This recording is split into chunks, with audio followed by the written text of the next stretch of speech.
Did you know the average new car payment is $734 a month? And the average used car payment is $525 a month? So that means if the average person's making $38,000 a year, they're spending almost a quarter of their monthly income if they were to go buy a new car today. And if they were to buy a used car, it's still almost 20% of their income.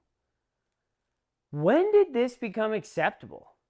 Am I the only one who thinks this is insane? Having a $734 per month car payment, that's insane. I want to talk to you guys about how to avoid this. I'm Tanner. I used to sell cars, and I want to give you a little bit of perspective on what it's like to be on the other side. And as somebody who's out of that world and has bought a few cars for myself personally, what I go through each time I buy one. So let's just jump right into it. Look, I get it. I know those brand new cars nowadays look nice. And I swear, the ones that are coming out now, the lowest of the low trim levels have more features and more bells and whistles than the highest, maximum, best car, highest trim level you could get 10 years ago. So I get it. They're tempting. The second it's a one-owner car with a few thousand miles, the value tanks. And I know what a lot of you are thinking. If you shouldn't buy a new car, then maybe you should lease, right? Leases sound good on paper. You don't own the car. So anything that happens with it, it's a manufacturer's problem, lower monthly payment, not too bad. But I think a lot of people are confused about a lease. Like I already mentioned, depreciation is one of the biggest reasons you don't want to buy a brand new car. And that, off the top, is the biggest thing you're paying for when you get a lease. A lease will essentially be a fixed monthly payment with a car that you can drive a fixed amount of miles on. And usually you'll put a little bit down at the very beginning. What leases can do is lock you in a perpetual payment cycle. There are people who own leases who never stop making a payment on cars because they finish the one lease and they just flip it into another one and flip it into another one. And they constantly have payments for the rest of their life. If you want to get ahead, you don't want to have car payments. I can tell you that right now. I get it sometimes. If you really can't afford to save up or you're in a tough spot, maybe you just don't or didn't know any better when you got car payments. I understand that. But leasing, it's like you're choosing the most expensive possible way you could own a car. So if you don't want to buy a brand new car and you don't want to get a lease car, then what should you do? Used cars are the best bang for your buck, the most you'll possibly get out of a car. Now, like I mentioned before, if you're one of those people who loves brand new cars, you want all the shiny features, you should consider a briefly used car. If you get a car that's already a couple years old, has a few thousand miles on it, maybe it still has some warranty, maybe it's a CPO, you can really save yourself a ton of money. A big issue with a new car is being upside down in the loan. Being upside down is where the loan is worth more than the actual car itself. So if I owe $20,000 on my Toyota RAV4, but right now it's only worth $18,000, if I were to go try and resell that car, I'm going to lose a couple of $1,000.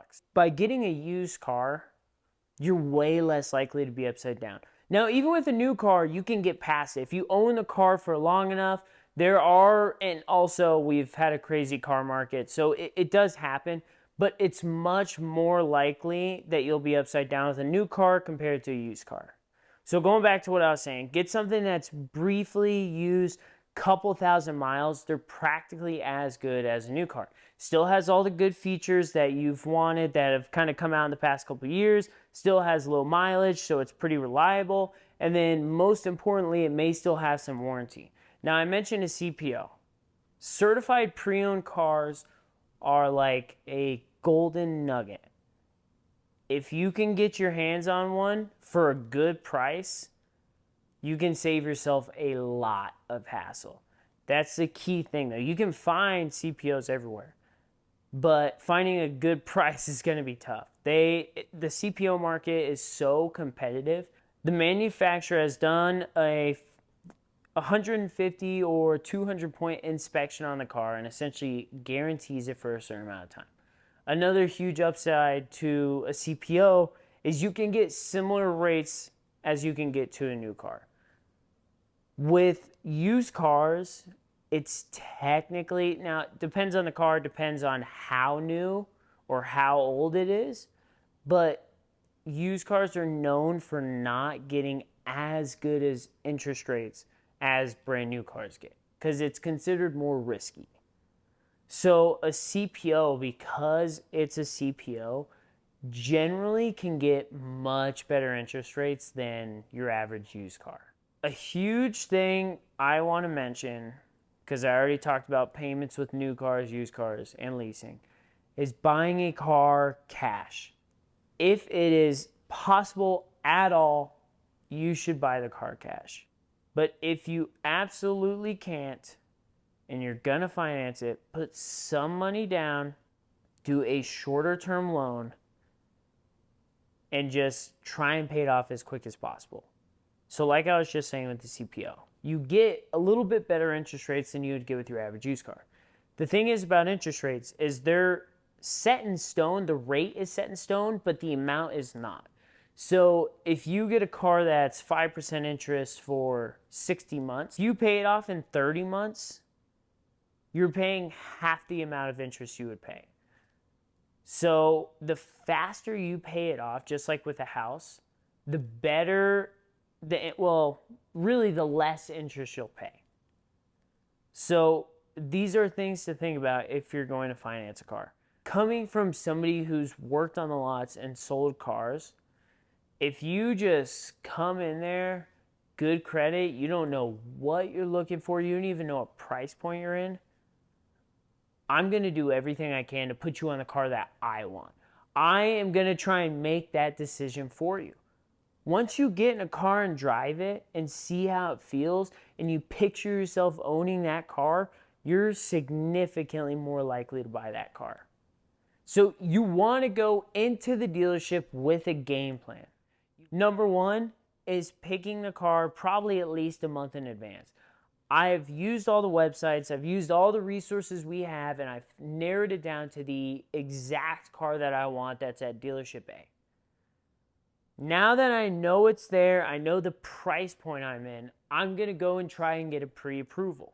I would shop around and try and find the best rate, or at least do some research. Don't do a ton of hard credit pulls. If they're soft pulls, great. But otherwise, just do a little bit of research, get an idea of who probably has the best, and then put in the application and go from there. Now, instead of using the little calculators that are on Car Gurus or TrueCar or whatever you use, you know exactly what your payment's going to be. You know exactly how much you can afford, how much you need to put down. When you're going out the calculators and putting your Credit Karma score in, it's not a guarantee. Credit Karma is not always completely accurate. It's a free report, so it's not going to be exactly the same. I had somebody walk into the dealership and they're like, yeah, I have great credit. I'll have no issue financing a car. And by the way, these are always the people who come in ready to buy with great credit are never able to buy a car. Whether they have shit credit, no money down, need a cosigner, whatever it is, they're never buying a car. But either way, the guy comes in, he's like, yeah, I have a good score. I want this car, blah, blah, blah. And I'm like, cool, man. We run his credit, and it was like 500. And Credit Karma said he was like 630. And his actual credit after we did the hard pull was like 500. So they can be up to like 100 points off. I'm not saying they always are. If you have a pretty straightforward credit history, which is 100% on-time payments, a few loans here, a few credit cards here, it's probably going to be relatively accurate. But I'm just saying on the extreme end of it, it can be really off. So you want to actually get a pre-approval so you really, really know what the numbers actually look like. So you've gotten the pre-approval, you've decided on the car, you know your price point, now you can go to the dealership. Like I said, you want a game plan. When you're going in there, you already know the car you're buying. When you're walking into the dealership, it's because you are ready to pull the trigger at that moment. Don't waste any time there you don't need to waste. Pick the car out online, know the price. The only reason you're going there is to test drive it. You are in control of the interaction. Don't let the salesman push you on the other cars. And by the way, call and make sure the car is there. Because sometimes if you look online, it's not going to be updated. And I hate to say it, even if you call sometimes, they may just straight up tell you that the car is there to get you down there. And then be like, oh, sorry, it just sold. So you want to at least try and call, make sure it's online. But, sometimes you get what you get. And at that point, honestly, if they lie to you, I would just leave. I wouldn't even deal with a dealership like that. I never once did that. And I know dealerships who have, and it's so frustrating because it's dealerships like that that give a bad name to everybody who sells cars. But that's besides the point. But call, make sure the car is there, test drive it. You know this car is reliable. You've done all your research on this model. So you just want to make sure this specific car doesn't have any issues. Now that you've decided on the car, you've dealt with the salesman, this is the car for you. You're driving it home today. You got to take care of one final step, which is getting past the final boss, aka the finance guys. Real quick, I just want to mention, if you guys like videos like this, like and subscribe. Leave a comment down below if you want to see more stuff or different things you want me to go more into depth on topics like this. I would love to hear from you guys and see what you want to see, but let's jump back into it. Gotten to the finance guy. So this is where a lot of the money's made at the dealership, with extended warranties, lifetime service care kind of treatment things where like you have oil changes for the life of the car.